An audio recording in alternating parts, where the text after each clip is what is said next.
For today's video ay magluluto tayo ng hipon. Ito po ang aking mga sangkap. Ayan, chili, garlic, butter. Una po, ilagay natin ang butter sa kawali, tunawin at ilagay ang bawang.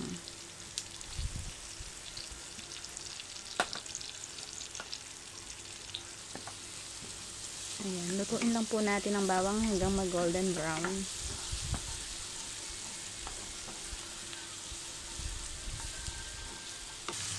Ayan, ngayon naman po ilagay ang chili. Green chili po ang gamit ko kasi wala kaming red chili. Ayan, ready na po ang ating chili and garlic. Ilagay na po ang hipon at ang alupihang dagat. Ayan.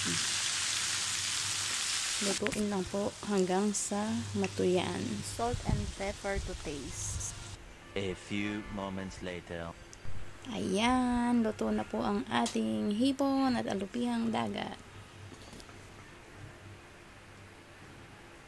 Hanggang dito na lang, guys.